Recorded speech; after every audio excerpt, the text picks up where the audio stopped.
All right, boys. Today I bit the bullet on something. I bit the bullet on getting extra Google Drive space. I've been living on Yo. this 15 Oh, the gigabytes that $7 they give billion, you.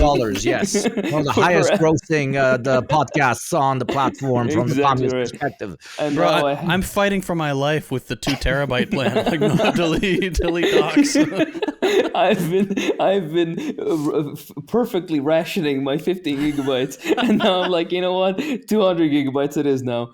This man watches ads. This man does the default storage. What is wrong with you? And by the way, I opened the YouTube Premium thing today because I use an extension that allows me to increase the speed of playback. I use this to consume shit faster. I'm watching God knows what, right? I'm watching a 3.5 hour Mozart and Red Ear, trying to use the video. I'm not gonna watch this shit at 2 times. Waking up at 4 a.m. Exactly doing right, ice baths. But now YouTube has fucking nuked it. Right, hey, and I'm Lamau. like, oh, and also afterward, as a thing, I was like, well, if I watch the regular, fuck, if I watch the regular videos at 2 times speed or longer, or faster, 3.5 or whatever, I can watch the ads at 3.5 speed also. So it was kind of like getting around the ad, like it's not blocking the ad technically. Everything becomes a medicine advertisement.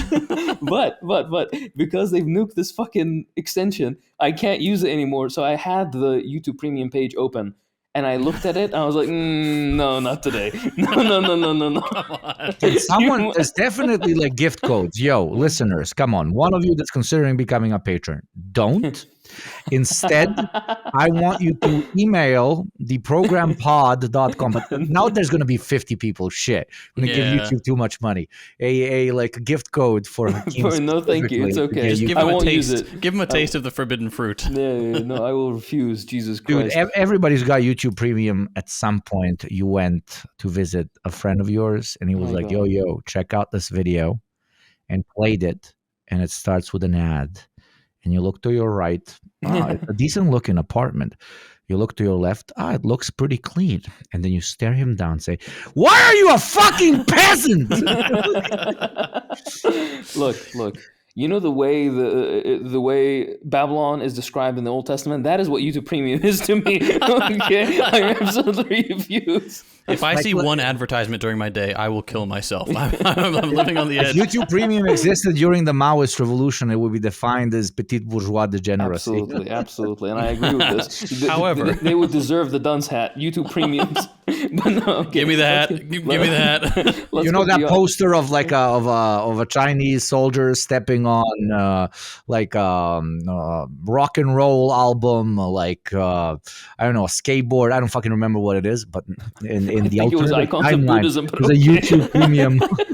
YouTube Premium icon. Yeah, exactly right. It's the guy who brings the hammer that's smashing it to the 4 olds, but instead of it, it's YouTube Premium and the Google Drive storage.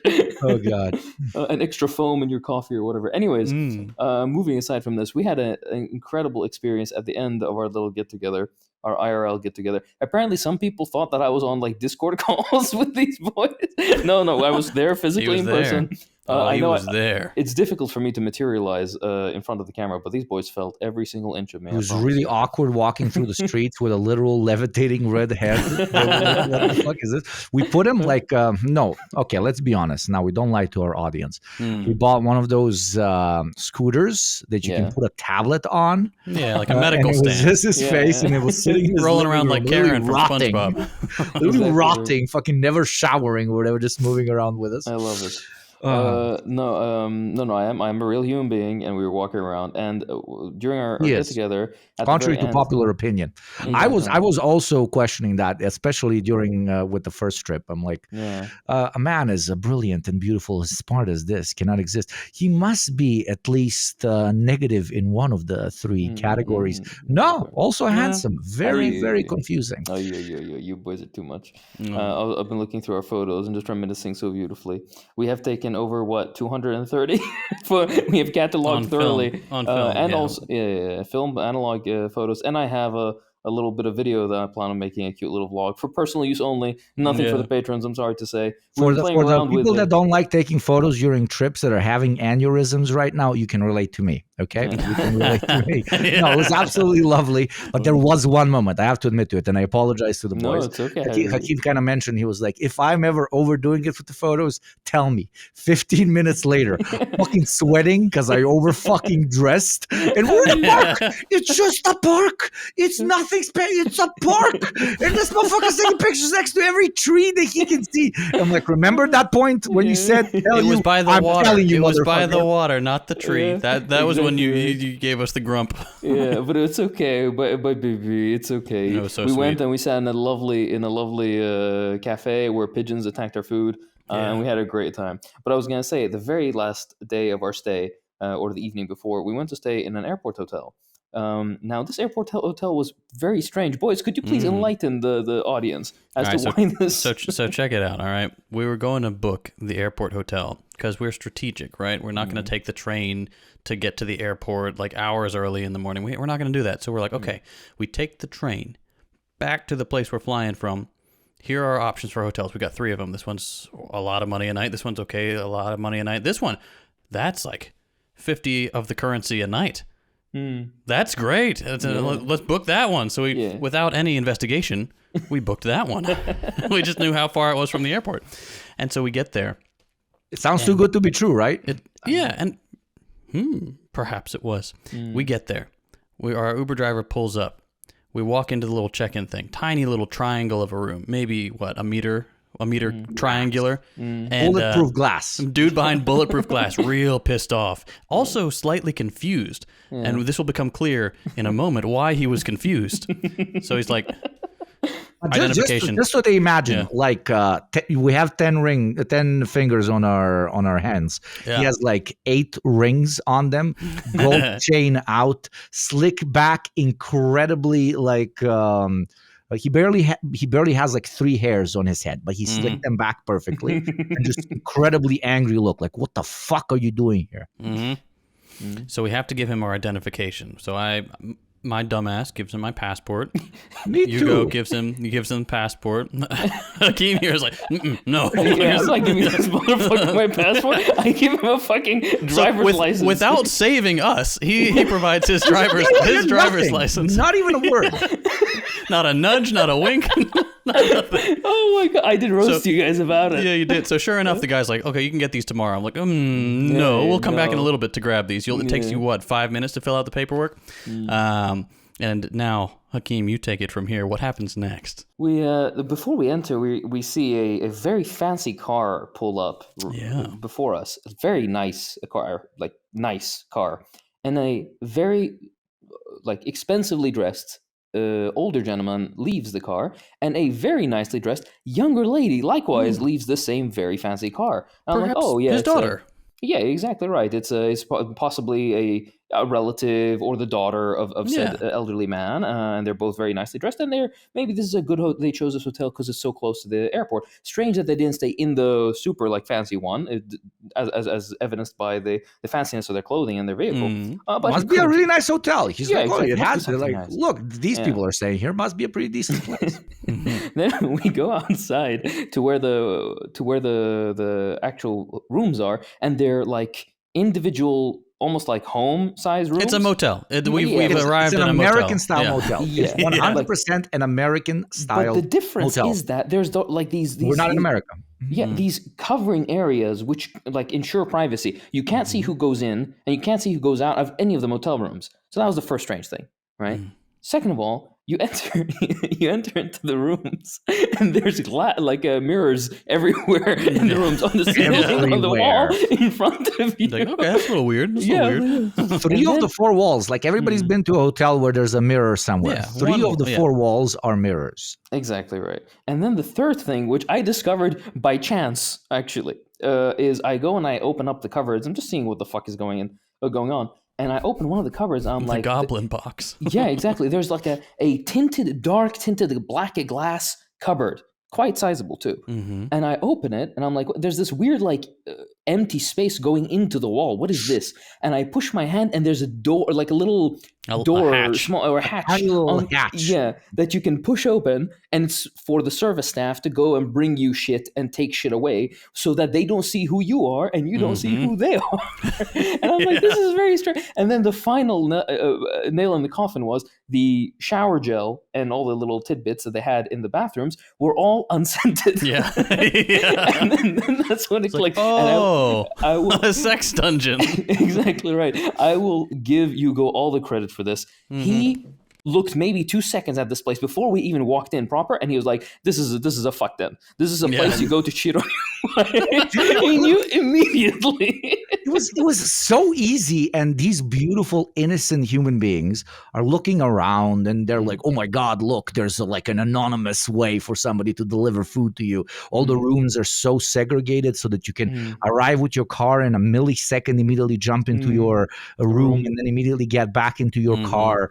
I'm now relating to the well-dressed elderly gentleman with a good-looking younger lady, but I'm giving them their space for like 5-6 minutes, and I'm like, okay, how long is it going to take them to It took us a while. this is a fucking fuck den? Yeah. And I'm like, oh, this is why in all the reviews it said very, very private, incredibly private. We really appreciate how private this is. They advertised that on the website too, because we went to the website like, what's up with this place? And they're like, pristine seclusion, like absolute privacy is like scrolling by on. I was like, do you want to know the best part about it is Hugo stayed in to take care of some business, and me and JT went out to get some food because we were starving. We're like, we need to get something to eat, and the only place that was nearby was an open pizzeria, which was like a short walk, a 10-minute walk away. Yeah. But on the highway, like road.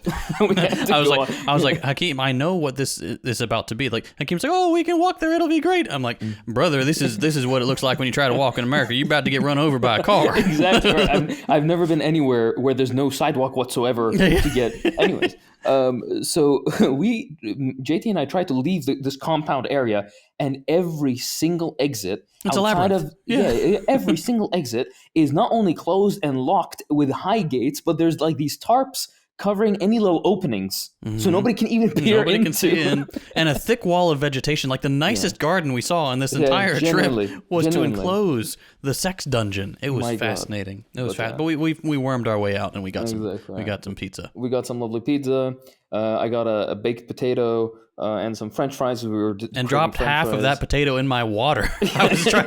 We were rationing water because we had like 2 bottles. I'm like, oh, I'm so thirsty. He dropped a potato in it. And also in this, let us give them a few tips. In this like famously homophobic country, to an extent, there's 3 dudes that arrive. The guy's already like, what the actual fuck? What are you doing here? All with luggage. And the first thing they do is they all go into the same room and spend like literally 4 hours in there.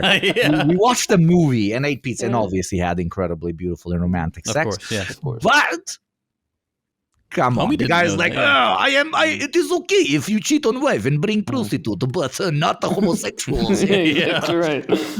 So it was lovely.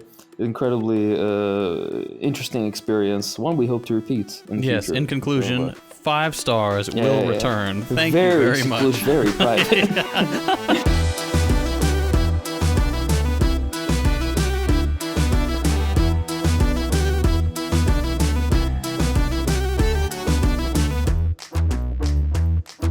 Hello, everybody, and welcome back to the Deprogram. Today we have a fabulous episode. Today is a episode covering the historical as well as modern attempts of suppression of the left, be it parties or individuals, it doesn't matter. That is a recurrent trend of our movement, which I guess is a merit. It's kind of like the CIA merit of excellent journalism. The 2 bullets in the back of the head. It's kind of one of those. I wrote a cute little intro here, but the suppression, censorship, and persecution of leftist movements has been a recurring theme of our movement, with these measures often driven by governments, corporations, and other power structures seeking to maintain the interests of capital.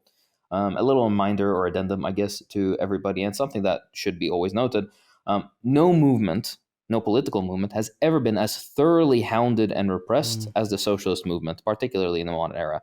There has been incredible sums and quantities of money and guns and intelligence, organizations, entire armies and bureaucracies, mobilized against the idea of socialism solely because it risks taking away the unearned privilege of the narrowest slither of humanity, and of course risks the economic potential of all our collective efforts as human beings going to maintaining our environment, for example, that is on fire, or ensuring the necessities of life for all over, short-term profits. These little things, right?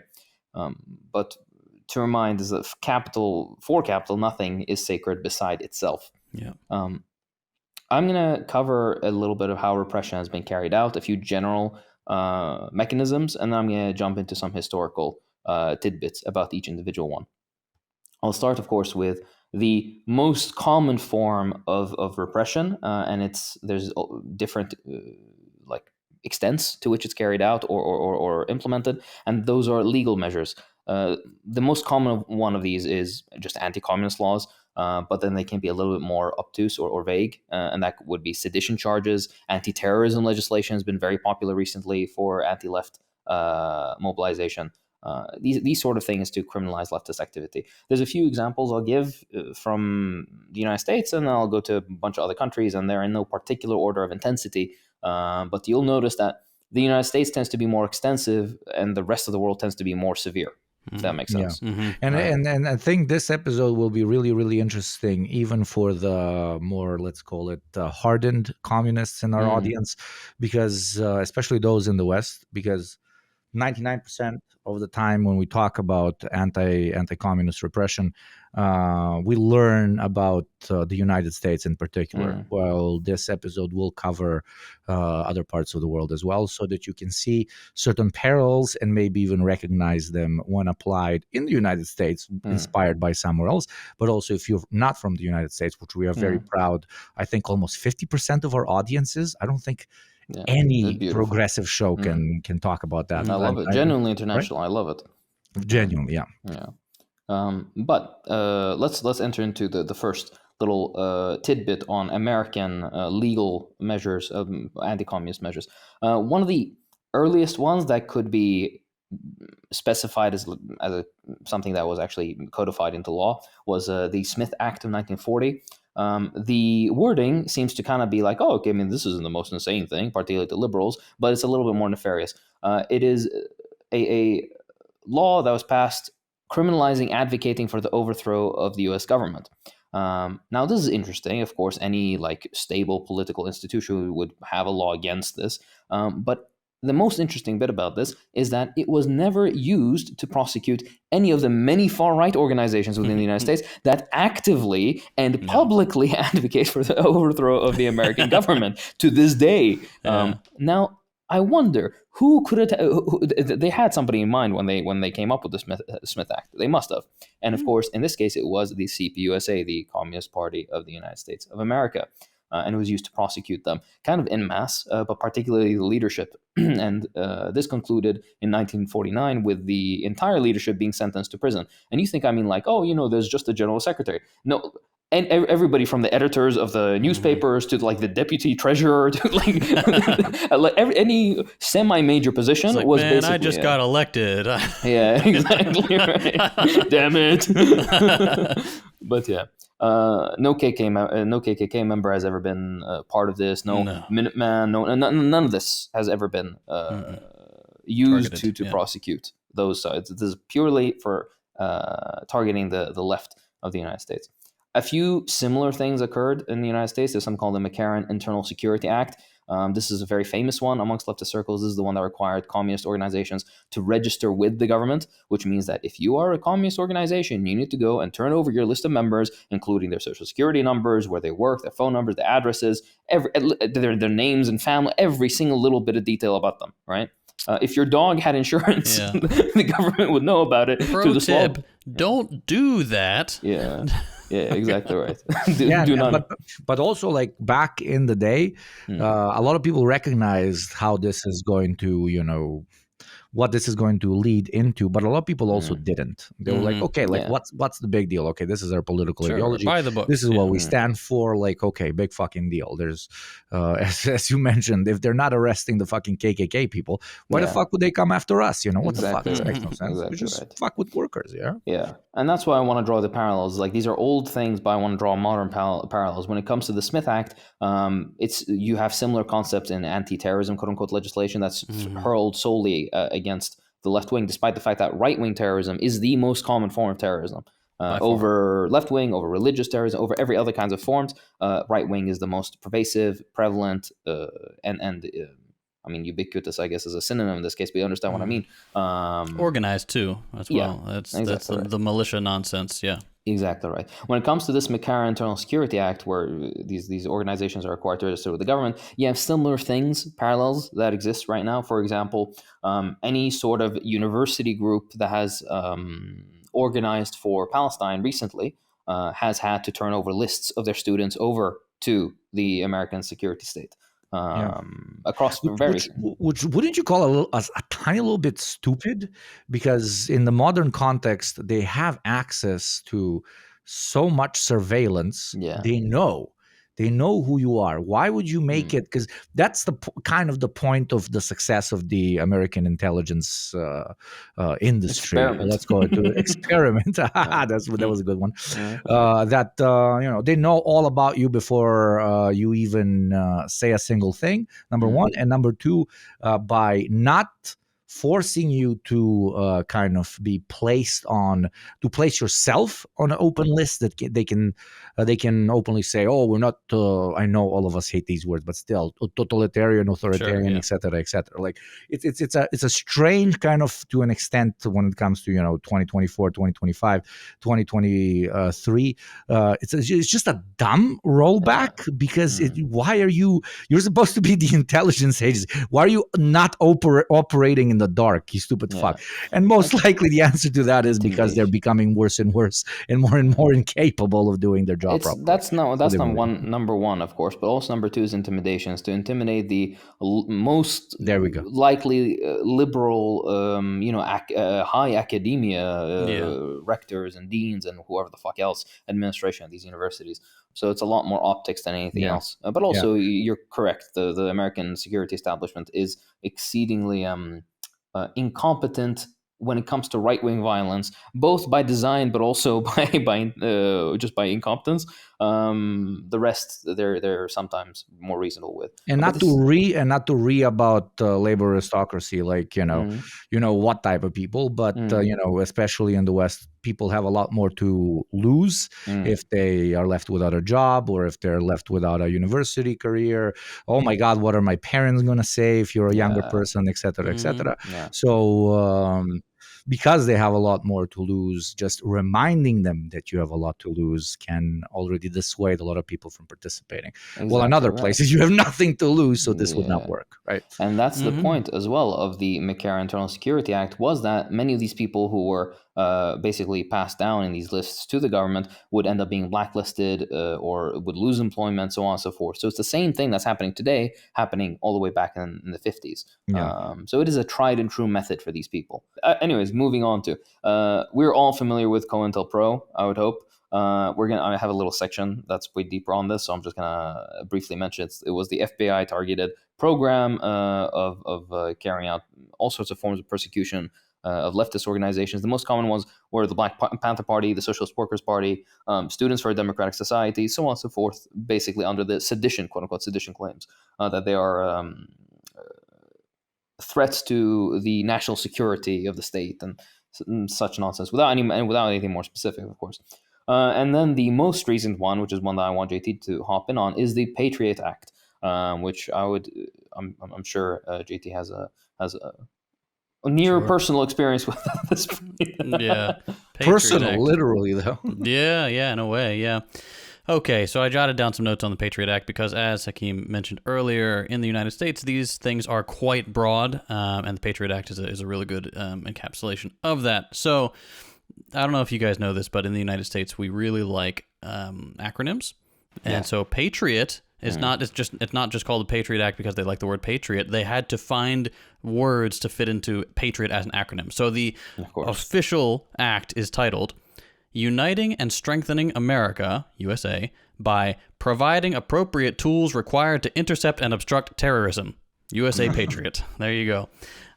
This was signed into law by W in October of 2001, obviously in response to the 9/11 thing. So it did a number of things. Primarily, it enhanced surveillance powers. So this included wiretapping. So expanded the authority of law enforcement to conduct wiretaps, allowing them to monitor communication devices, allowing them to get business records. I think this is including stuff as mundane as like library and financial records without a warrant. That's the key part. The without a warrant thing becomes a trend here. Internet surveillance. This was in kind of the early-ish days of the internet, and so this is an area of particular interest to them. It's like, okay, how do we keep tabs on this stuff? So it was internet communications, primarily email was monitored. Information sharing between like CIA, FBI to prevent, quote, terrorist activities. Again, very, very vague here.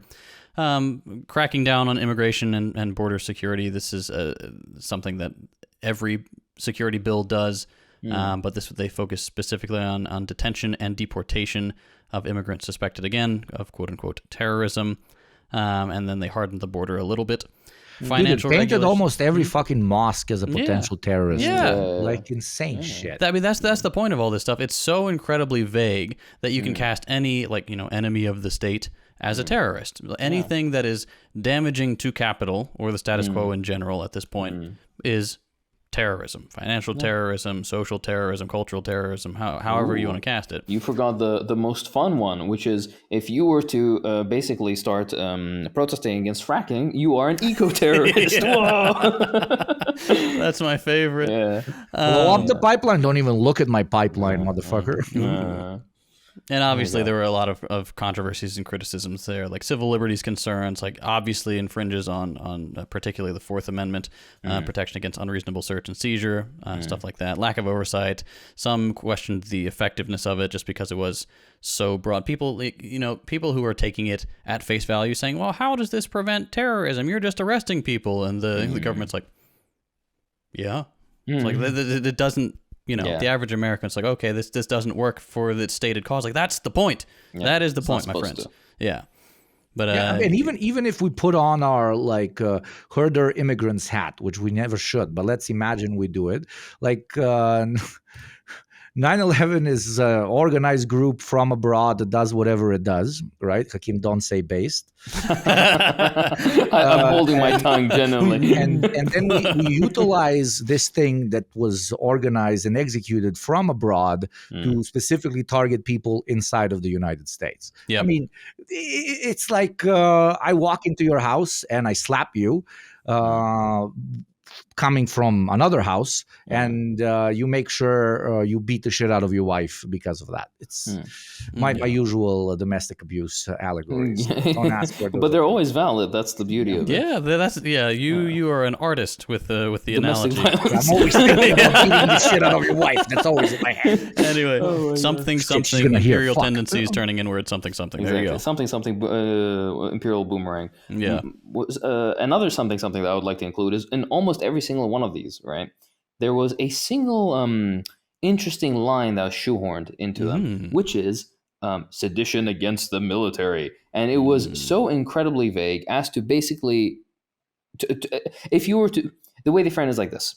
If you are to in any way encourage publicly or even privately, but to members of the military, actions that would undermine, quote unquote, the military. Meaning, for example, you tell somebody, maybe you should not be a soldier. You're serving imperial interests. You should be, your enemy is at home, not Is on the the other Dodge side of the world. Charger worth it? Yeah, exactly. Yeah. Right. If you were to do any of these things, you can technically be labeled, like you can be surveilled, you could be labeled a terrorist or whatever. You can have your freedom limited in some way. You can be charged with, so on and so forth, which is very interesting. And kind of still exists in the United States. The ability to go after people for this is just not very actively used, right? Because the United States hasn't had a a draft for quite a bit. But Yeah. you can imagine if a draft comes up and lots of people will be either conscientious objectors, that's what it's called. Yep, that's right. Or they would simply refuse to serve out of like self-preservation or what have you. All of them heroes. These are the only heroes in the American military, and the Real people end up patriots. leaving it. These people will in mass be charged because that's how the American military functions, and many other militaries around the world. I'm going to give 3 other examples: South Africa, South Korea, and Brazil. I'll start with the South countries always. Son of a... Yeah. No.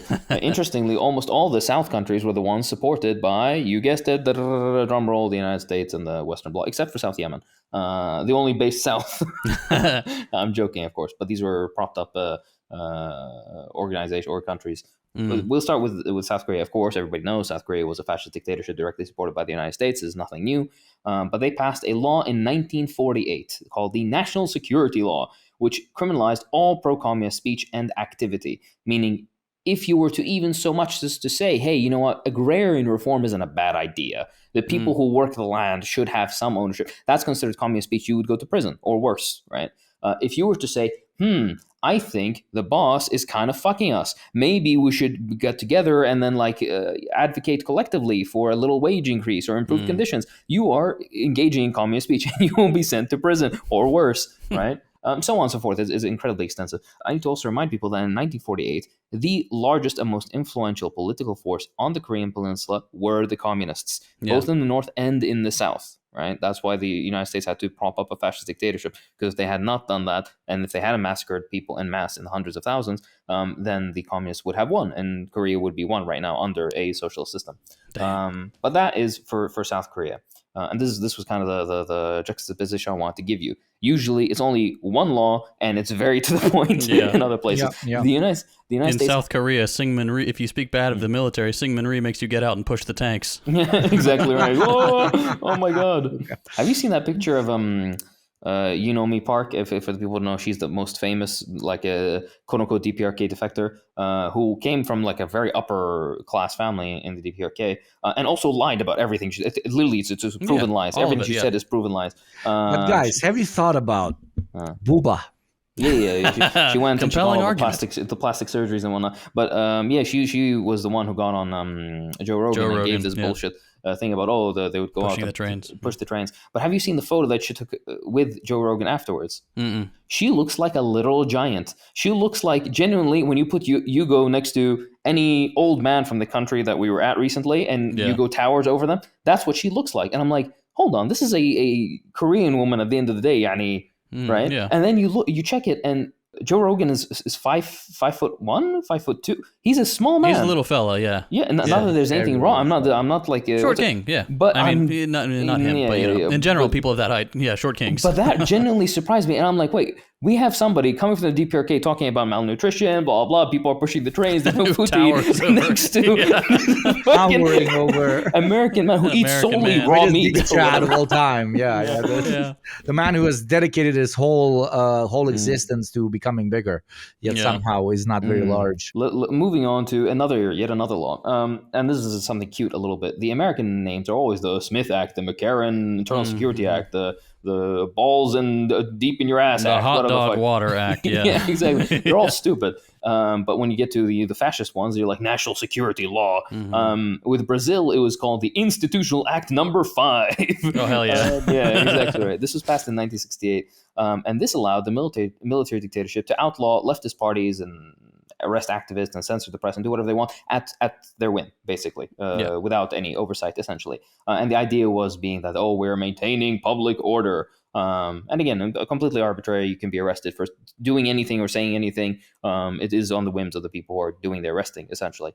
And this is kind of like paralleled by the kind of cringe title that they kind of borrowed from the Americans, I guess, in South Africa. It is the Suppression of Communism Act in 1950. Incredibly cringe, again. But this is the same law that was used to ban practically all leftist organizations. In South Africa, this included the African National Congress, which Mandela belonged to, and the South African Communist Party, which many of Mandela's comrades also belonged to at the time. This also was kind of went like hand in hand with apartheid laws that would follow afterwards. The idea being is if you're anti-apartheid, then you're a communist, which, based, you're actually true. Before it became trendy and like apartheid was going to crumble within 2 weeks, right? Everybody who was anti-apartheid was a communist. But it's interesting to note. This was the first section. This is how legal measures were carried out. Let's move into the second one, which is violence and assassinations. Yay! Let's go. My favorite.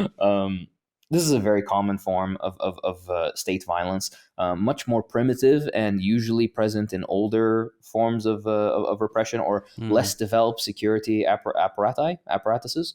I don't know. But you know what I mean. Yeah. This usually means state-sponsored violence, either paramilitary groups directly supported by the state or with the knowledge of the state. Exactly. With the knowledge of the state, them not doing anything about it, right? Like it was in fascist Italy, for example. Death squads being employed to eliminate either union leaders or leftist leaders or Communist Party members, movements, so on and so forth. The most common example of these are trade unionists who fought for better rights, better working rights in Colombia and a bunch of other Latin American and Central American countries in Coca-Cola plants. And what did Coca-Cola do? Hugo, please do tell me. What did Coca-Cola do in order to answer the requirements and demands of their workers?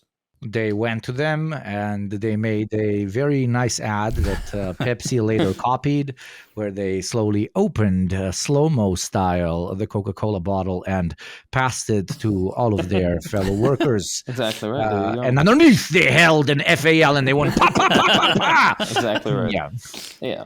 But just so you know, the people who held said weapons and did the pa-pa-paing were paramilitary death squads that Coca-Cola and Pepsi and all these other companies funded, which is ridiculous to imagine because there's possibly we have some guy who's middle management somewhere working in a like I don't know, advertising for a soft drink company. And he's like, hey, with crayons, drink Beppis. Exactly. And my parent company is hiring literal death squads. It's just so... It's macabre but funny. It's like imagine the accounting guy that had to like write off the checks. Today, 7 million for glass bottles, 18 million for the paper that's put on, 1 million for the designs, 12 million for bullets and men who will shoot people. What? Contador. Boss, are you sure this is correct? Is this tax deductible, boss? Yeah. It's like tax deductible. They just have a nice chuckle, and then they call the IRS, and they're like, you know what? We're suppressing communists, and they're like, you get a tax break for that. That's there's taxes and incentives for this. Accurate. Yeah, but that's the parallel that I always found funny is I'm sure it must have happened at some point, but I have no evidence of it. What is the that famous toy making company? The one that's Mattel? Not Toys Mattel. R Us? No, not Toys R Us. Price. Fisher Price, thank you. The one that makes the very colorful kids' toys. Yeah. Like a phone or whatever, it makes the stupid noises, right? I'm sure Fisher Price, I have this alleged, I have no evidence to back this up, but somewhere in a Mexican Fisher Price plant or something where they produce these stupid fucking toys, they must have at some point hired Fisher Price death squads. It's not. I mean, if Coca-Cola did it, right? Yeah. But they've got the super childish skins on their guns. The Fisher Price branded ARs. It was like the cow. The cow says moo. It can be admitted as a tax break, right? Oh, we were just making hyper realistic toys. Exactly oh my right. God. The AR says. Anyways. So that's like with violence and assassination. I'm not going to go too deeply into it because we've covered it extensively, and many examples. I mean, from Chile to Greece to Spain to the thousands of fucking dictatorships that were supported in Africa, from the Congo to the Philippines. There's so many examples. You don't need us to sit here and tell you. Or maybe in a future episode. The third form is media propaganda, and this is the most common primary step, and it's the most enduring step, because even when there is no left-wing threat, let's say, in a country, the media propaganda machine is rolling.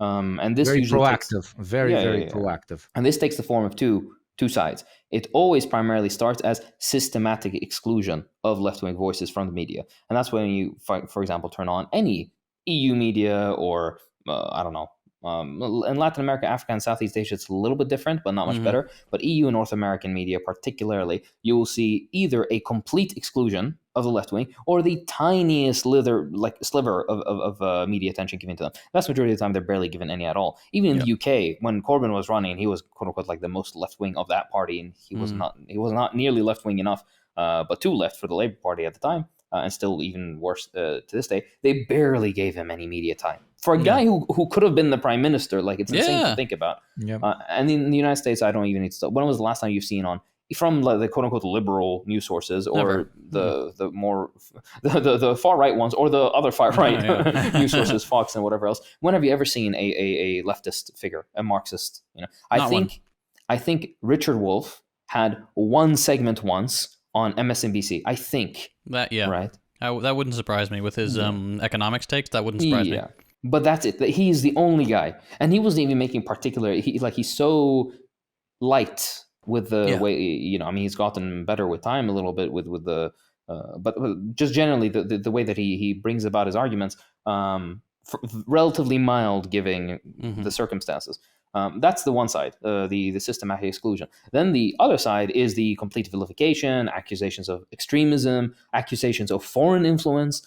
We see this extensively across the world historically as well as today. We mentioned in our previous episode in the State of Siege movie, where they showed a very nice scene in the parliament where the right-wing factions in the parliament are accusing the left-wing faction, who are making like good points about who is this person, blah, blah. Watch the episode we're talking about. But the right-wing faction, instead of dealing with the argument being made, they're like, oh, you are the Bolshevik agitators, you work for the Chinese, you work for the, and it's the same thing now, right? If there was to be any form of, actually JT can probably talk better about this. Yeah, I mean, it's you see this anywhere. It's been so thoroughly digested by the average American. Like even, like take my YouTube videos, for example, even when I'm being as nuanced as I possibly can, being as fair as I possibly can, trying to steelman the opponent's argument, whatever, in favor of capitalism, fine. I still get comments like, you're a Russian spy, like you're clearly paid by North Korea. I was like, bruh, first of all, I'd like to be. Yes. Can you hook me up? but also, like, it's that type of thing. It's like, and you'll see it in the news too. It's like, well, that sounds like a very Putin apologist talking point. It's like, but that's not. Most Americans are so behind. Like my dad, I was speaking to my dad. This was just before COVID, and he was saying how the United States was falling behind, and if we're not careful, the Soviet Union will take the lead. I'm like, bruh. What? I wasn't born yet when the Soviet Union went away. Like, what? How what do they put in the water in the States? How do you? Exactly right. That's my point. Yeah, it's such a strange. I mean, the intentional, I guess, ignorance, driving of ignorance towards the American population. And this is part and parcel of their media policy to keep Americans as ignorant of things as possible. It's like when you're trying to get big, right? So you lift heavy when you got a communist uprising to crush. You lift big, and then when the season comes when you've crushed all of them, you still got to maintain, right? You got to maintain that weight. So you a steady media diet, right? Yeah, exactly right. And this takes the form, by the way, of incredibly lucrative funding from all of the least savory of the edges of society, which are usually put on the pedestal. I mean, in like quote unquote tradition, the old countries. This means landowners and the former remnants of the aristocracy and the current class of industrialists and so on, finance capital, so on and so forth. In the United States, it's mostly think tanks. They represent the similar interests, right? But they're taken as, tax-free grants for freedom of the press, this bullshit, but they're used specifically to drive anti-communist talking points. And this goes from, like, in the example of the European Union producing absolutely dog shit documentaries replete with fucking historical error about the Soviet Union, for example. My favorite one to always give the example is Hitler did not have the idea of the Holocaust. He learned it from Marx. This is in an EU-produced, what's it called? Soviet documentary on the Soviet Union called The Soviet Story. right? We need to sit together and fucking do a thing about that someday. That sounds terrible. This would be great content. Yeah. It was, by the way, already. surprise, surprise, the people who produced the documentary, they got funding from the EU, but the people who produced the documentary was the Reddit belt of the EU, which is the Baltic countries, with their 64 people living in them. I'm teasing, of course, but those governments are known to be notoriously reactionary. Anyways, not to say that the Soviet Union didn't do anything mistakes, blah, blah, liberals on the walls. I'm not saying that, but to claim that Hitler got the idea for the Holocaust from Marx is If anywhere, he got it from the U.S. Yeah, he said as much. That's exactly the truth. But yeah, they bring some random quote and they bastardize a quote and intentionally mistranslate a word Marx uses in order to be like, oh, see, he said Holocaust here, so that means that Hitler. Anyways, moving aside from this. The fourth point is surveillance and infiltration. We're going to get into this a little bit with more concrete examples, but we mean intelligence agencies having historically, as well as currently still do, infiltrate leftist groups, mainly to disrupt their activities. This can spread all the way from just observation, so that they know who's going in and out, what motions are being passed, whatnot, so they know how to act, who to arrest, what to block. All the way to actively subversive or disruptive activities. They try to mark certain people for arrest, or they try to pretend that somebody who isn't like an informant, they try to make it out like they are informant to like what's the word? What's the word? Dissent? Not dissent. Distrust? Distrust. Thank you. Yeah. Distrust between between members of organizations to like forging shit so that they can be arrested. That's a very common thing that would happen, particularly with the Black Panthers. But we'll get there. And then the fifth is the economic sanctions bit. This happens both on organization basis as well as entire country basis. When it comes to entire countries, Venezuela, Cuba, whatever else, they face economic sanctions, limitations on their trade and whatnot to destabilize their economies. But also particular organizations have their bank accounts blocked. They have, their accounting heavily scrutinized, so on and so forth. Just ways to hope to hamper the flow of income, which keeps their operations going, so that they can kind of like dissolve the organization just because they don't have the funds to keep going. Right. That's an example. Let's go into a few concrete examples. The most important you have white concrete, you have black concrete. Exactly right. Low hanging fruit. Yeah. I'm muting you. I'm muting you. I've been preparing it for at least 5 minutes now. You piece of shit. You have mulatto concrete. Ooh, JT's favorite. Speaking of bad jokes, and somehow made it worse. There you go, JT. It's not me.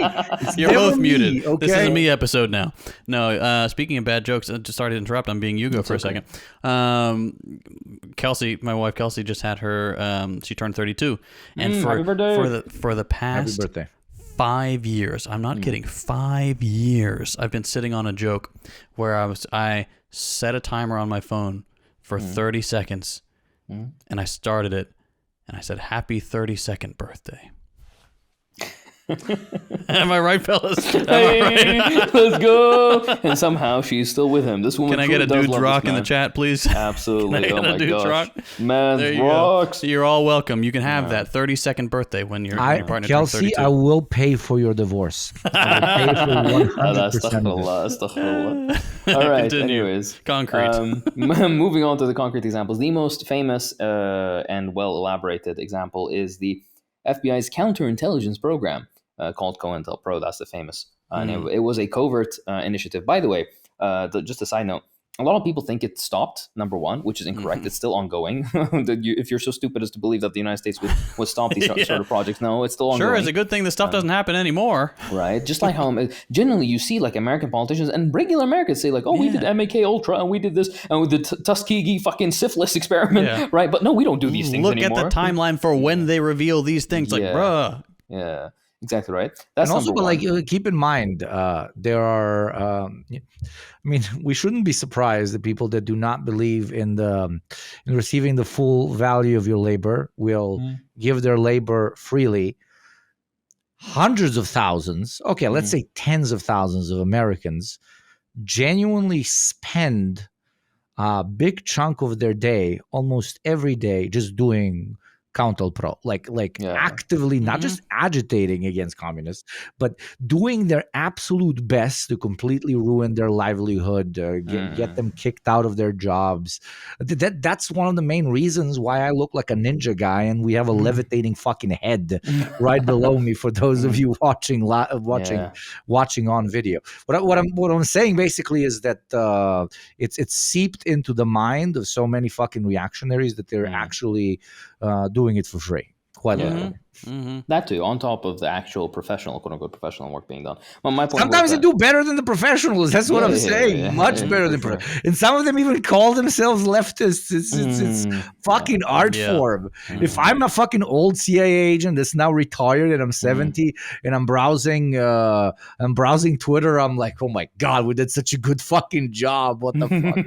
Yeah, for sure. It's like the old joke with the KGB agent, the CIA agent, the KGB agent, classic. like, oh, we did good work, but you Americans, you're something else with your propaganda or something like that. Propaganda? Yeah. Yeah, it seems like this. The CIA agent looks at him and perplexed things like propaganda in the United States. We don't have propaganda.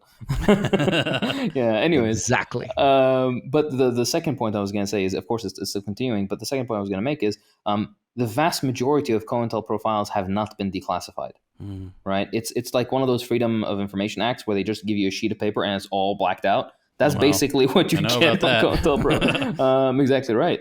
Because it can't declassify them. Because literally, JT Chapman, just blocks and blocks of black text, massive cock, blocks and blocks. It's true. We vouch. But sorry, Hugo, I cut you off. You're going to say something. Oh, no. You said exactly what I was going to say. Yeah. Nice. Thanks, boys.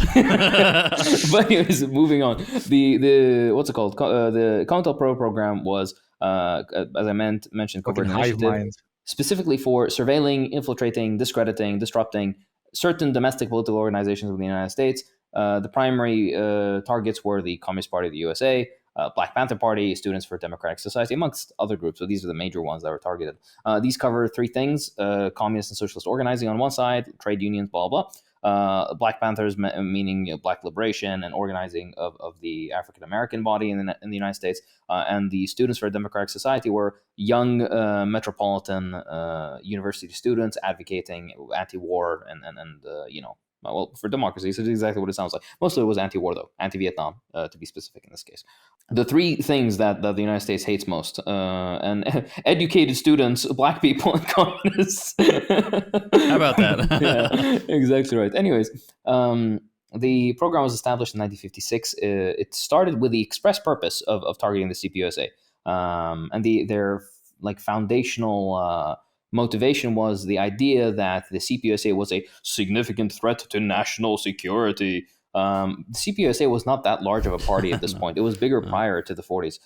It gained this bitter traction following World War II, but then in the mid 50s, it was essentially crushed. That's why you see to this day the leftist parties in the United States are fairly minuscule and fairly tame compared to their like quote unquote sister parties around the world. But moving on, the aim of it was for the FBI to conduct extensive surveillance at first, and then to infiltrate the CPUSA with informants. It even occurred in some funny situations, not with the CPUSA, but certain other organizations where there'd be like 10 people in a room and 6 of them are informants, right?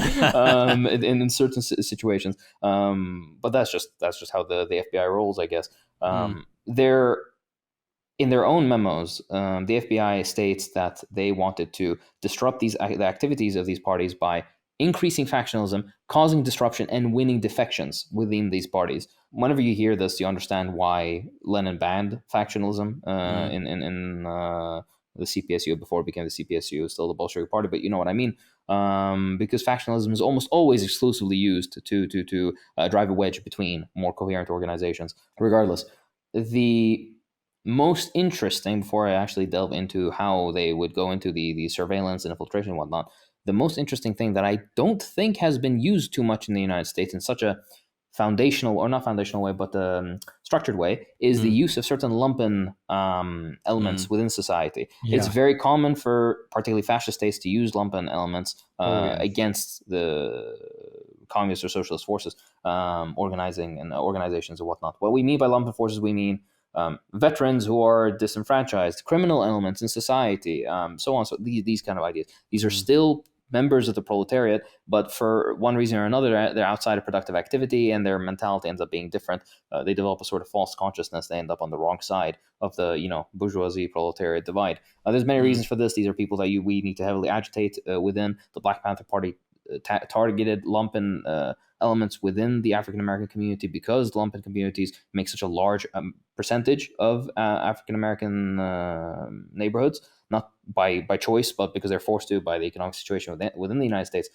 So my point being is that these are people to be worked with. Regardless, the FBI used certain criminal elements against communist parties. Let me elaborate. There was a operation called Operation Hoodwink from 1966 to 1968. I don't know what hoodwink means. Does that mean to trick somebody? Yes. Okay. I got Look one right, you. boys. We'll make an American of you yet. Astaghfirullah. That's the day I kill myself. like the Serbian war criminal who's like, this is poison. He drinks it in front of me. Croatian, okay. Croatian. Sorry. Oh, oof. Sorry. You're all Yugoslavs to me. That's why I made the mistake. See? But yeah. Beautiful. What I was going to say was this operation was aimed to mobilize organized crime groups against the CPUSA. How do they do this? They fabricated certain documents and evidence to make it seem like the CPUSA was targeting criminal organizations, trying to get them in trouble, essentially trying to get the police on their tails, so on and so forth. And then when these criminal elements would attack members of the CPUSA or organizing spaces or their printing presses or whatever the fuck, in hopes of destabilizing their activities. It's very unique because in the United States, it's not usually done like this. Usually they will kind of turn a blind eye to organic, anti-communist activity, KKK type stuff, right? They turn a blind eye to this, but this time they use them, very interestingly. And very often, like, you have very classic cases of arresting mobsters or gangsters, etc., especially in higher positions in organized crime.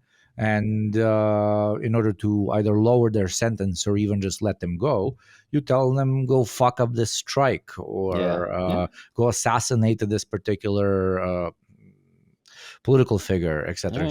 Strike breaking emerged from this. Exactly right. Yeah. Moving on. The FBI allegedly. also like as if there's a lawyer watching this. COINTELPRO not that strong anymore. Suck my fucking cock, bitch. Exactly right. Moving on. Certain internal disruption was also in order. The FBI would use anonymous mailing lists to try to sow distrust between members. Or the mail that they send out would have fabricated information, which would try to make it seem like certain members of the party were informants or related to some intelligence network or whatever, to increase suspicion or to create certain conflicts within.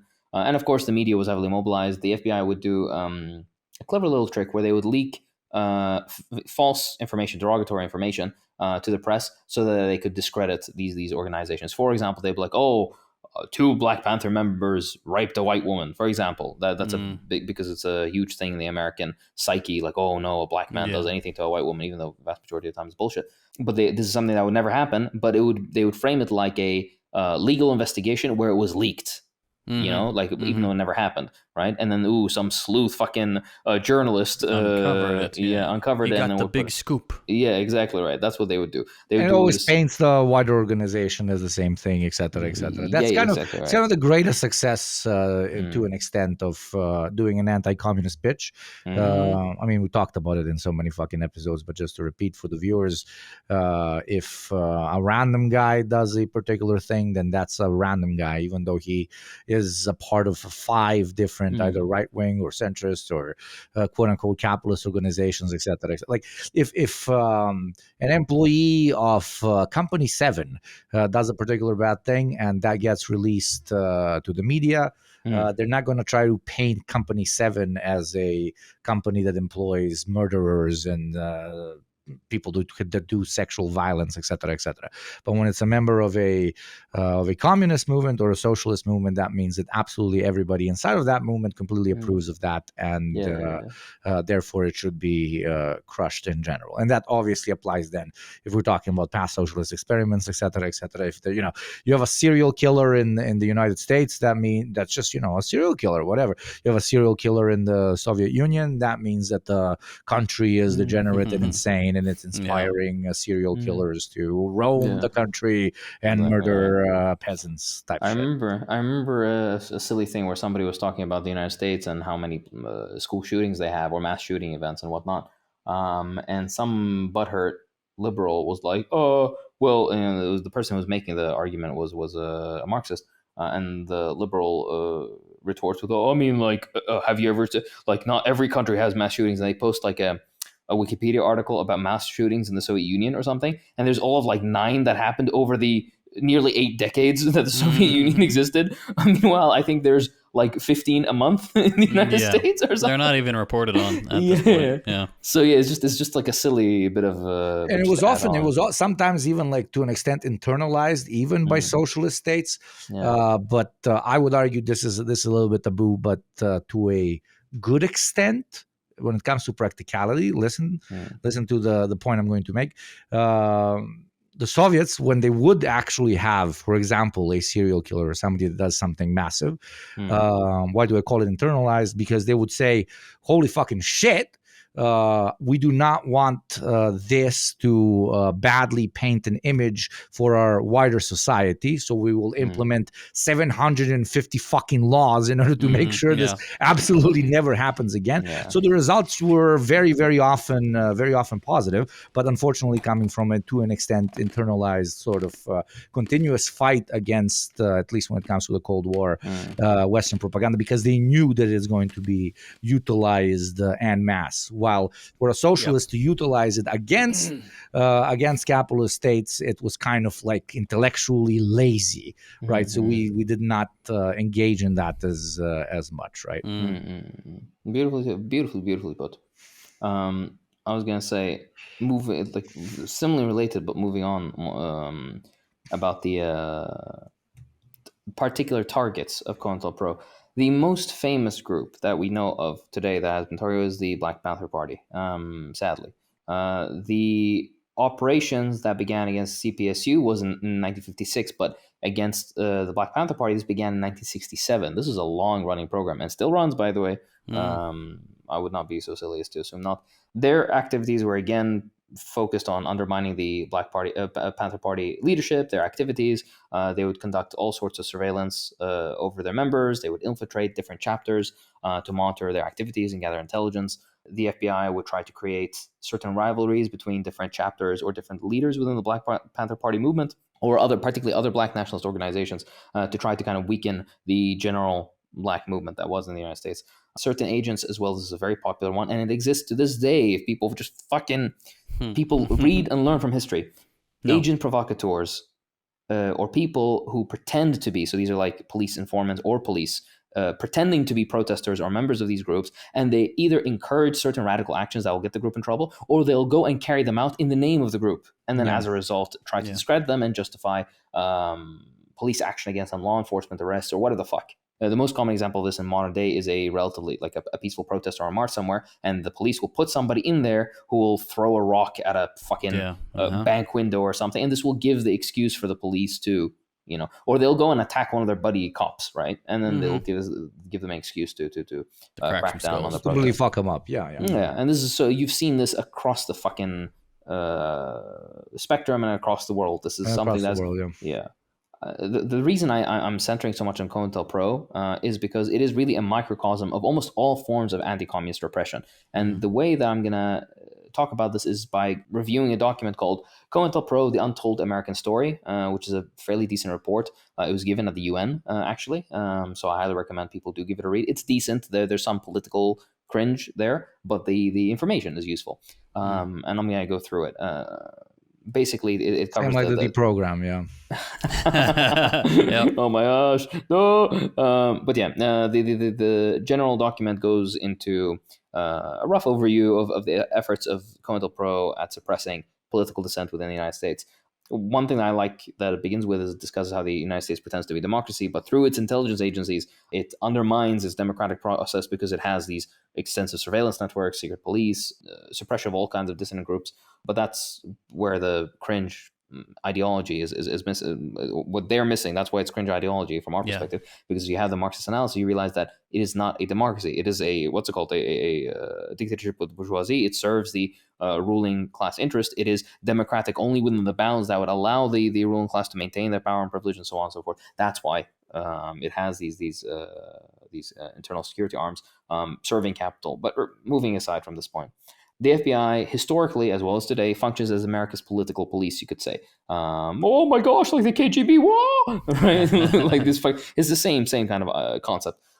They collect intelligence, they carry out counterintelligence operations against certain threats, whatever they may be. And during the COINTEL program, at the time, so during the 60s, approximately 20,000 people were being investigated, actively investigated, just for their political views, not because they did anything. This is pre-crime shit. Yeah, exactly, false crime, exactly.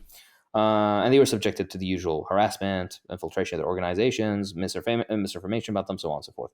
What was their motivations for this, for COINTELPRO specifically, and in particular in regard to the Black Liberation Movement? The FBI considered this Black nationalist or Black Liberation Movement to be especially dangerous because of how electric it was. It wasn't only class-based but also ethnic. Like it was quite the drive for a historically marginalized population in the United States. In 1968, there's even a memo from J.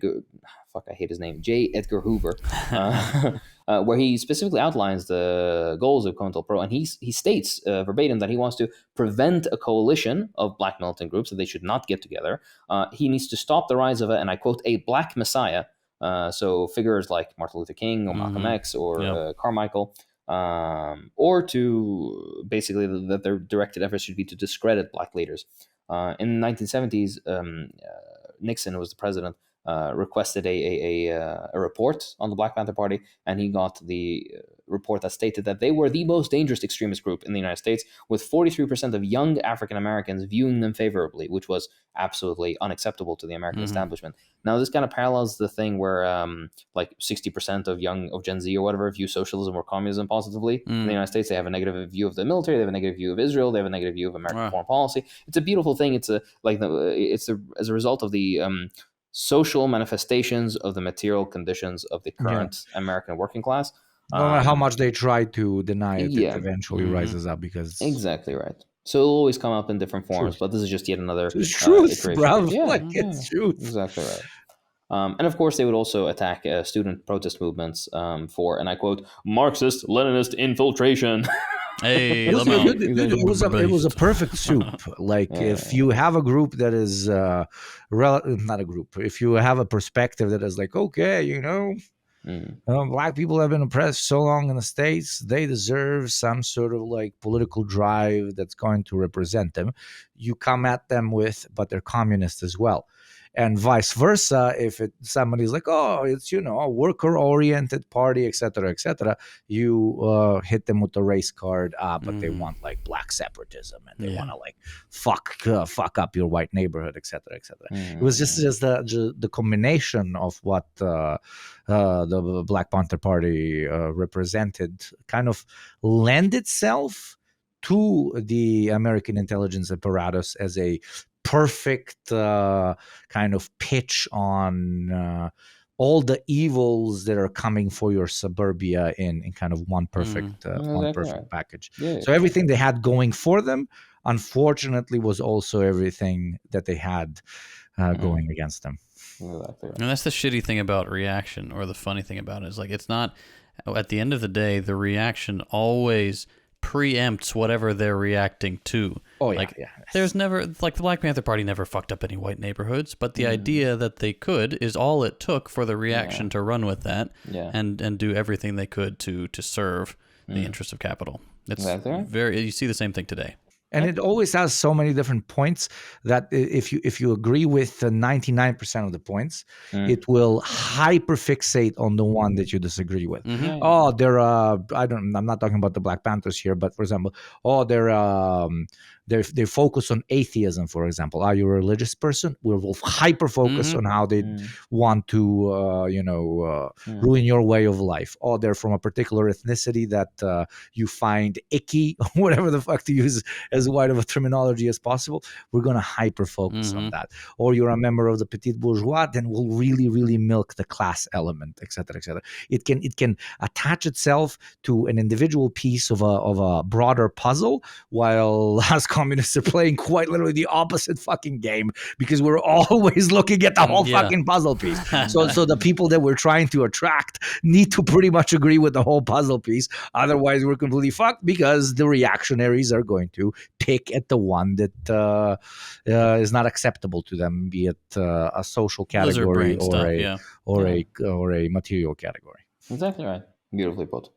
Let's enter into the most. Nothing gets me harder. Like nothing gets me harder than Hakeem telling me beautifully put. Okay, I literally listen back to a playback of Hakeem just saying beautifully put. Get over, get out. As beautifully put.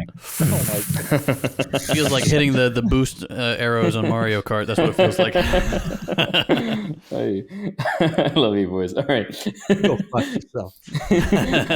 Let's discuss the most favorite of the COINTELPRO techniques, and this is the bit that I would like people to actually pay attention to the most, I guess, because it is like one for one the mechanisms and methods that they use currently to this day. It's a tried and true recipe for them. First and foremost, these are generally covered as neutralization tactics. The main one that's used when you are an organization is surveillance and harassment. Vast majority of the time, this shows itself in arrests on minor or fabricated charges. For example, you are a member of a particular organization.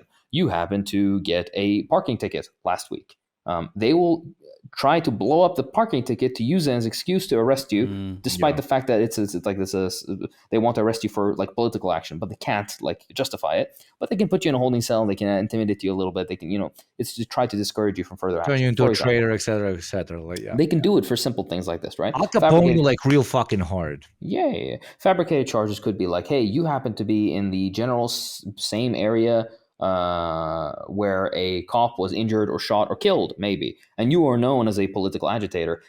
They'll find a way to blame you for that killing, right? Even when there's fabricated. And so many Black Panther members ended up in prison for many decades. Some of them still in prison, mind you, based on these trumped up charges. Complete bullshit. Harassment kind of takes the form of police surveillance that is very inconspicuous or conspicuous. I don't remember which one's the correct English one. Very visible, noticeable. It's conspicuous. Yeah. Every time you look outside your window, there's a cop car outside, and there's cops looking at you. Right. This is an intimidation tactic. They have nothing on you. They can't do anything to you, but their presence is supposed to intimidate you. That's what they do. That's what they did with Malcolm X and other figures within the African American movement. General surveys and with nobodies today, protesters. Like if you were seen at a protest, takes no time or money at all. They send a cop to knock on your door, say, hey, just wanted to let you know what you've done, blah blah blah, illegal. If you have anything to report to us, here's my card. Like that's what they did to me for making a YouTube video. Yeah, it's don't you guys have anything better to do? And the answer, of course, is no. Yeah, exactly right. Yeah, and this is how fragile. And this is kind of to reiterate the like, not to really overemphasize the paper tigerness of these governments and their states and their social base, but it really is that case, because they would not need to do these petty intimidation tactics. You would just know not to do them, right? Because it's that the stakes can be that high, right? If they go and show you and whatnot, this is their way of going like, oh, please don't, please can you stop, right? Until you quote unquote force their hand for them to carry out unconstitutional and illegal any moral actions against you. But regardless, surveillance usually takes the form of wiretapping, going through your mail, and this kind of bullshit, right? And in modern day, it means knowing who you're calling, monitoring your phone calls, monitoring your chats and shit like this, right? And the United States does this for the vast majority of the American population, and a good chunk of just international like places where they don't have jurisdiction, including the chancellor and prime minister of European countries. They did it to Merkel, for fuck's sake, right? so That they were spying on. This is just generally ridiculous, but that's just what they do, right? The next one is I did not know the term in English. Actually, I'm surprised. I would be surprised if JT knows it. Actually, snitch jacketing.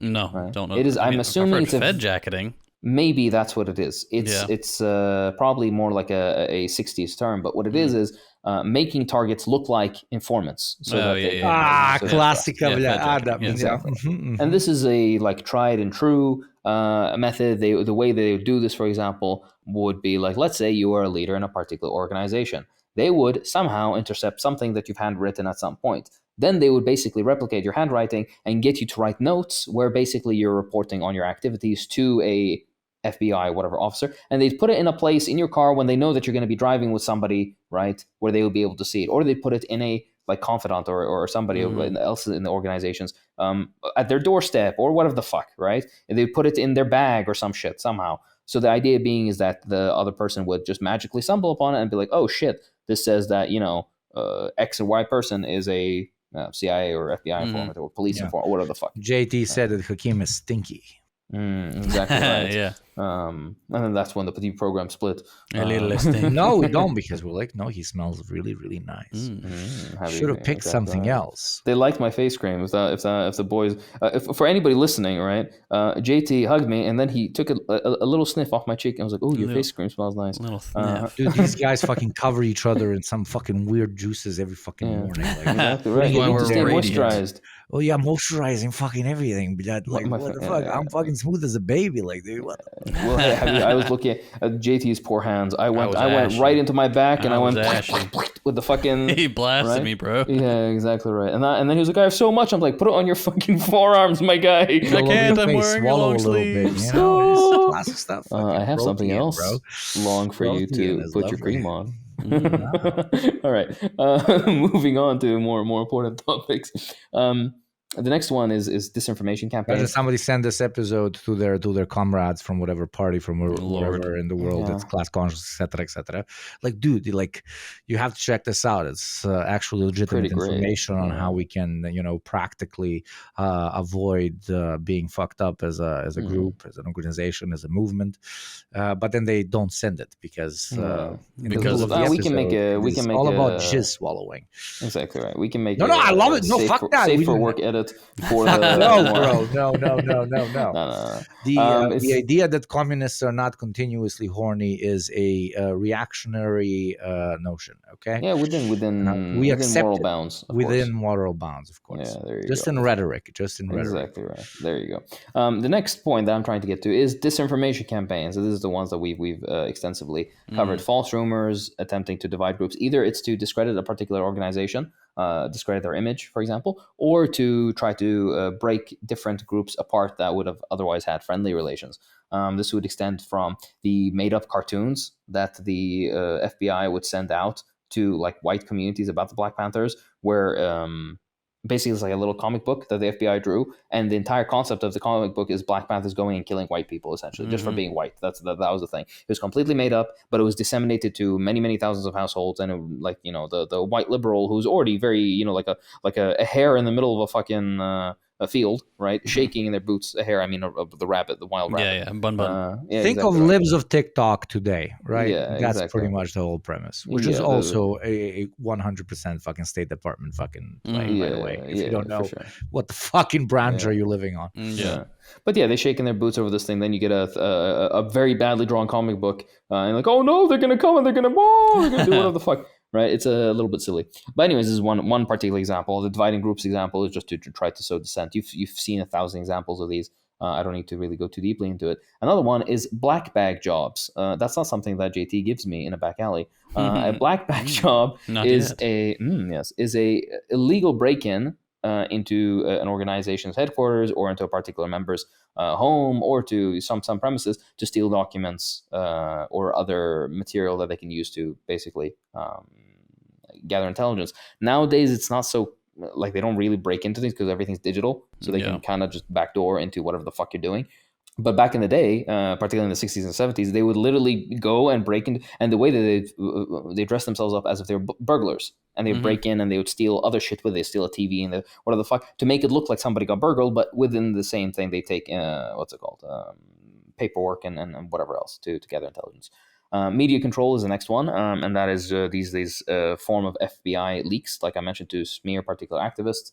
And then subsequently also entire organizations, but also just general negative coverage of organizations in the like regular quote unquote free press, because it's no press is free, right? If, press either serves the interest of the ruling class or the working class, right? It's either billionaires own it and corporations own it and use it to push free markets and quote unquote personal liberties, like Bezos said about the Washington Post, or it's used to serve the interests of the working class. There's no in between. You have to maintain a material class based analysis to these things. Otherwise, you're just lost in the fucking ocean. Literally. And then the final one, and this is the one that we mentioned earlier, the agent provocateurs, where infiltrators will incite violence to discredit certain movements, either at protests or within organizations that encourage certain members to go and carry out things that are very legal and even incorrect by the organization's maxims or whatever. And as a result, that would justify police action. Subsequently, what COINTELPRO would like to do, this is outside of the realm of neutralization tactics, is just generally what COINTELPRO would try to carry out. And this is the same plan book that they follow to this day across the world, not just in the United States. And that is murder and assassination. Again, we always come back to this point. NATO. Sorry, I swallowed a pill. Exactly right. If you get too big for your britches, that's what happens, right? FBI operations would contribute to the particular like in intra-organizational friction within the Black Panther Party, as well as encouraging certain gang criminality between certain other groups, right? Like actual prison gangs against the Black Panther Party, for example, not related to them, but people were trying to get their crack enterprise or whatever off the ground, which is an actual example. Certain leaders of the Black Panther Party were killed by, well, it's to be believed, and we don't know exactly, but allegedly they were killed because it was a prison group organization that was trying to get some street cred by doing this in order to sell more drugs, I guess. I believe Huey Newton was killed by a guy like this, but most likely it was a FBI thing. More importantly, Fred Hampton, for example, the Chicago Black Panther Party leader, was assassinated in 1969. He was believed to have been drugged by Owen, who was a close confidant and rose to be at the time to become the security apparatus guy for the Black Panther Party. He was like the chief security guy, and he was an FBI informant. And he gave the FBI the plans for Fred Hampton's apartment, and he is believed to have also drugged him so that when he was asleep in his bed next to his pregnant wife, when the police burst in and shot him dead, they shot him 9 times or something, he would not be able to defend himself. No pit in hell, brother. Yeah, no pit in hell. Exactly right. William O'Neill was the guy's name. I always forget it. Malcolm X's assassination, likewise, was heavily influenced, if not directly ordered, by the FBI. It's not clear because not all the information is declassified. Right now, the understanding is that it was influenced by FBI instigated factionalism within the Nation of Islam, which was the party the grouping that he used to belong to before he broke away and became an actual Muslim, not what the Nation of Islam is. That's a different conversation. No, it's just because they believe in the fucking technology, Yaqub stuff. It's not, it's not actual. You just use the motifs and names, but it's not really the same thing. Anyways, Martin Luther King as well they tried to push him to suicide, and it's also believed that he was assassinated by state agents. Absolutely. But the evidence is always murky. If in any case they did try to get rid of him, so it's not outside the realm of possibility. I'm going to get to a point that is very unsavory, but it's one that we have to cover, and it is the presence of far-right groups in the United States. This is kind of epitomized in the presence of the Ku Klux Klan. While COINTELPRO claimed to monitor white hate groups as well, the FBI informants made up 25% of Klan membership. So they're actual Klan members, right? Who would become informants for, of course, because they serve similar interests, right? The FBI would actively protect Klan members, particularly involved in murders. One example is the 1963 Birmingham church bombing that killed 4 black girls. They were systematically defended by the FBI. This is recurrent all across the United States, even to this day. If any left, like for example, Luigi, what he did, right? He shot allegedly. Allegedly, he shot an executive of an insurance company, and the entire weight of the state fell on him to punish him. Meanwhile, who's that bowl cut kid that went into a black church and shot up a bunch of people? Oh yeah, I don't remember his name, but he was given the lightest slap on the wrist. He was always a poor boy who's misunderstood. He's socially challenged and what's called lone wolf. And then afterwards, you should have seen how the police fucking treated him. How gently they like, it was barely. Didn't they take him to get fast food or something, or was that somebody else? I'm sure he is. Him or another one of them. I think that was is him, my point. This is something that is recurrent. And by the way, it's not just in the United States. This happens across the world as well. It's just these are the most media like prominent examples. If you've ever wondered what the lyrics "some of those who work forces are the same that burn crosses" means, this is what it means. A typical right-wing song. There are a lot of right-wing tracks. I didn't like when Rage Against the Machine got political. Yeah, exactly right. Oh, jeez. But anyways, the final point, and this is one that is bittersweet. In the 60s, I believe. But I'll elaborate a little bit. There's a certain FBI informant named Gary Thomas Rowe, and he participated in many attacks on civil rights activists, including killing them. Right, he was an FBI informant, and the FBI never did anything about him. And he would carry out the murder along with his clan buddies of Viola Liuzzo. Now, who is Viola Liuzzo? Viola Liuzzo was a white woman who, through circumstance, basically the circumstance being her becoming friends with a black lady, would end up joining the civil rights movement in the 60s. And her participation in the civil rights movement was not because she was not running guns or something. What she was doing was she would drive people to and from protests and rallies and whatnot, because she happened to have a car. So she'd drive between point A and point B. She'd go to point A, grab people from wherever they are, and then drive them to the protest, then drive back, and so on and so forth. Right? Essentially a chauffeur service for civil rights. A good person at the end of the day. She would be assisted at one evening. This is in March, I believe, March 1965. She would be doing this activism that she's carrying out, which she's helping shuttle people to a protest. And she was with a Leroy Matone, who was a 19-year-old African-American man, who was helping her bring volunteers from Montgomery back to Selma. So these two areas in the United States, I believe in Alabama. People did warn her that it is a bit dangerous to drive in Montgomery, Alabama. I think it might be still a little bit dangerous, especially if you're with an ethnic person. But that was definitely the case. But she was a good-hearted lady, and she continued doing it.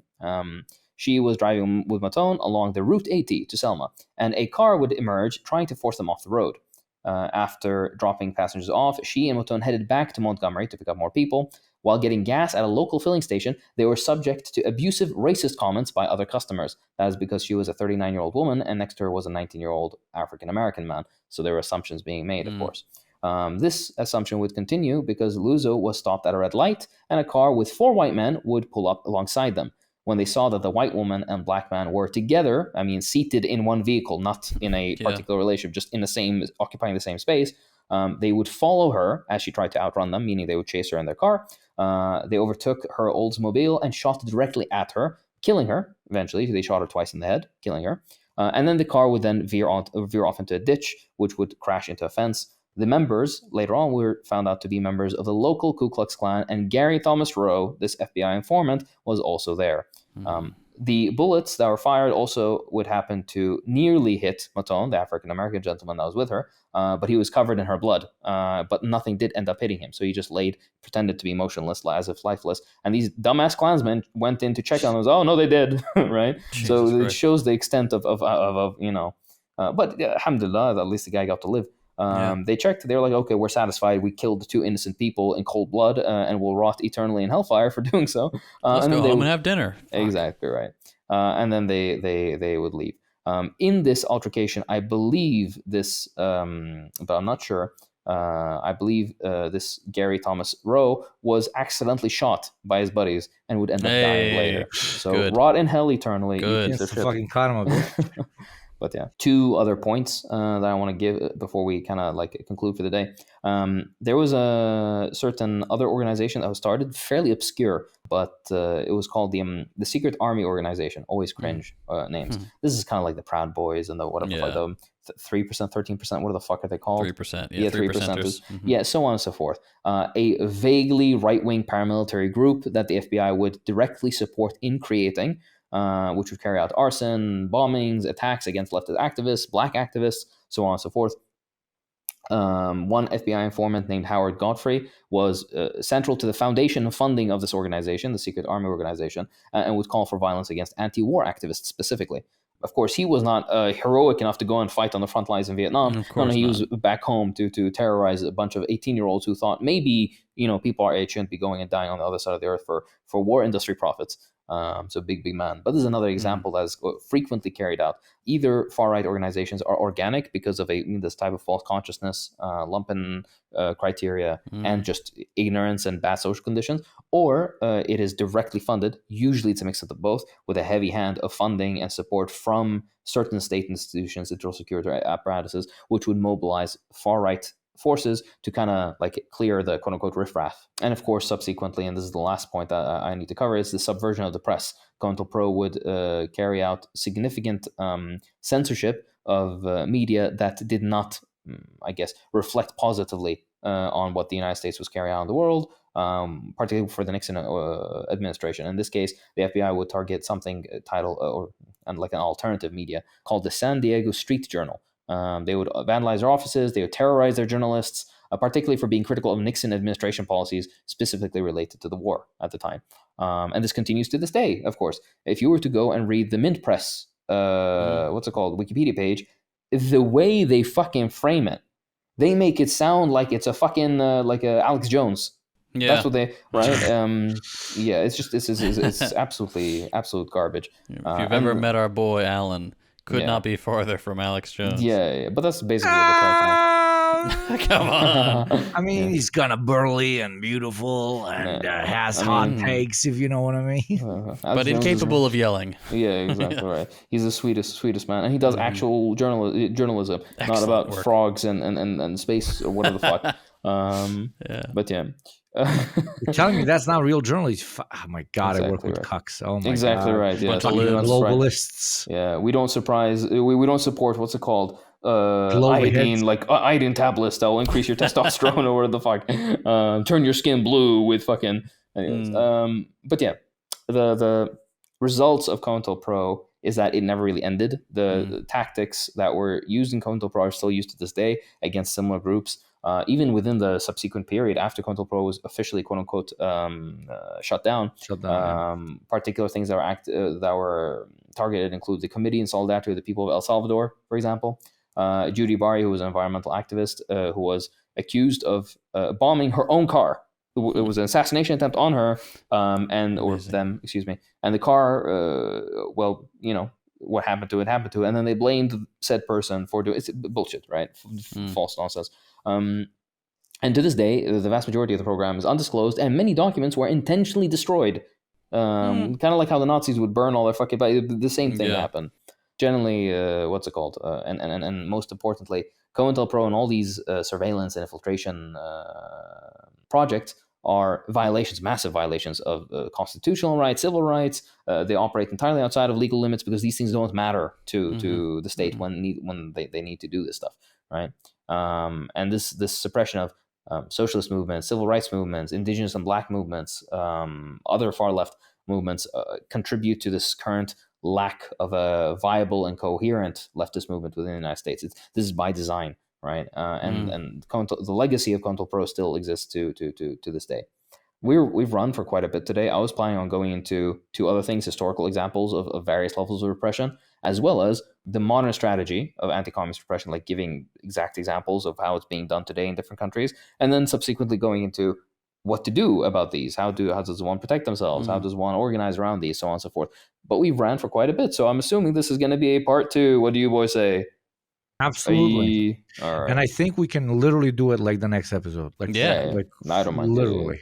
We can do it back to back. Exactly right. I'll give one book recommendation specifically about this period. It's an okay book, but it'll give you an idea. It's called Heavy Radicals: The FBI's Secret War on Americans and Maoists. It's not covering this entire like scope of what we're discussing today, but it gives you a little like episode, let's say, of how it was done, which is very interesting. That's number one. And number two is generally, or this is the point I always kind of want to get to. Despite all of this, socialism triumphed in many parts around the world. At one point, the seeds of what would then be socialism existed just in that tiny commune in Paris in 1871, and then it was ruthlessly suppressed. And then afterwards, the Soviets would rise, and they would bring a third of humanity in with them. The Chinese would rise afterwards. Setbacks and ebbs and flows. This is the dialectical nature of existence. Of course, these things are going to happen, right? Any movement faces different epochs, experiences forms of social change. Things will rise and fall. Particularly in the face of severe and unrelenting sabotage and manipulation and threats and active actions, military or violent or otherwise, against the existence of these movements. But most importantly, right now, we are at this horizon, let's say, this new future, this new epoch that we're entering, which is a future shaped by multipolarity with the critical lessons of the Soviet experiment behind us, of the current Cuban and Vietnamese and Chinese examples that exist today, which are continuously teaching us, along with all the other socialist examples that are being built day by day and brick by brick. Our moment will come, and the moment will come for more developments, but we just need to be ready for these, and that's why we make these things. So if you like what we do, if you support this kind of, I guess, more theory-heavy things, people have been asking for it. We'll try to do more of those in the mix with all the other fun stuff that we do. Then please do consider supporting us on Patreon. We have many fantastic other perks. You get bonus episodes, extra episodes, or exclusive episodes, depending on your tier. We have a lovely little monthly Q&A with us that we do with a fantastic community. You get access to our Discord server with even more community perks. You get discounts on merch. There's so much other stuff that you get with other projects coming down the road. Nudge, nudge, wink, wink. No spoilers, but good things are coming. So yeah, we really do appreciate every single person that helps us make this. Without you guys, we would not be able to do this at all. So many mois and many kisses and many sloppy things to everybody who supports us. With all that being said, this has been the Deprogram. I'm Hakeem. I'm JT. And I hate Hakeem and then JT, and I'm definitely not an AI-generated worker for COINTELPRO. Not at all. I've not been kidnapped and replaced with an equally handsome masked man. No. Indeed. Goodbye. I will be able to taste.